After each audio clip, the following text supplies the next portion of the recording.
Hi guys, today I'm going to be talking about understanding the assignment question. For me, this is the most important part of your essay writing because it doesn't matter how well structured your assignment is. If you don't answer the question as much as the marker may want to, you just can't get those marks. So what I tell students is there's three things that are the most important when you are looking at understanding the question. The first thing is learning outcomes. The learning outcomes are in your assignment for a reason. They're not just put there for decoration, they're probably not very interesting, but they are there to help you. Okay, so the learning outcomes is the first thing. Second thing is the actual assignment question, which I will go into. And third thing is your marking schedule. Going back to learning outcomes, this is, think of it as the beginning, the genesis. Before there was an assignment, there were the learning outcomes. So these are the things the assignment is actually structured on. So the teacher or the people designing the assessment get the learning outcomes, and then they look at, okay, what assignment question can we ask that is going to make sure the student demonstrates or shows understanding of the learning outcomes.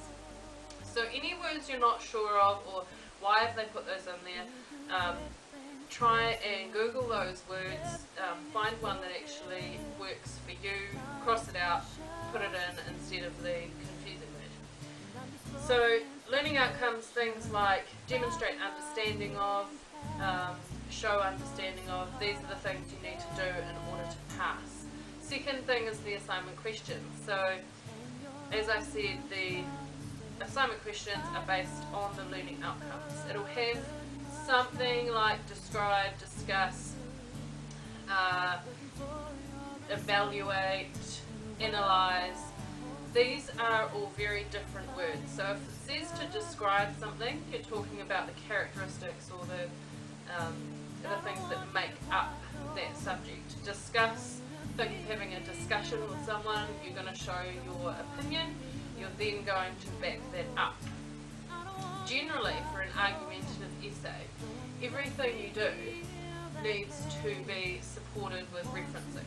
So you've got your opinion, which is your argument.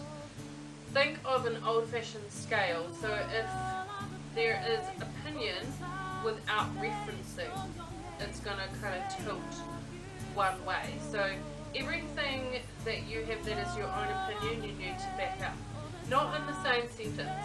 So you're going to have your opinion. If it's a case study, you're going to show understanding of that particular patient or person. So that's the showing understanding learning outcome. Then you are going to back that up with referencing. So you've got a sentence which shows your argument, a sentence which basically says the same thing but makes your argument more credible, more believable, for the marker to give you those marks. Do not put them in the same sentence, otherwise you will get pinged. Not great marks for that.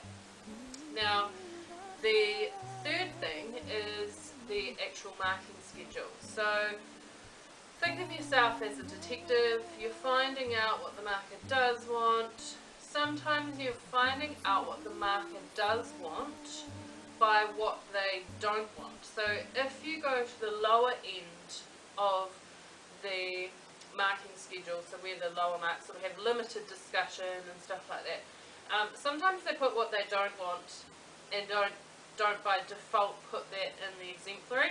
So you want to look at the whole thing to find out what the marker actually wants. For example, it may say limited discussion of topic here. So by default, you know that they want a comprehensive discussion. Okay? So overall, you've got your learning outcomes to figure out what you need to demonstrate understanding of the topic. The other thing is looking at the actual assignment paper. So if it says society and health or community and health, you're kind of thinking, okay, there must be a link between community, health, or community and health. So in your introduction you could maybe mention something about community and health or something like that. So the first thing you do before you do any research is understand the assignment question, and then you can go into Google, use it as a bridge to get you to some good references. Wikipedia is another one that's not great as a reference, but if you go down the bottom, it's got some links to some other websites which you are probably allowed to use. Hopefully this has been helpful, and see you guys again soon.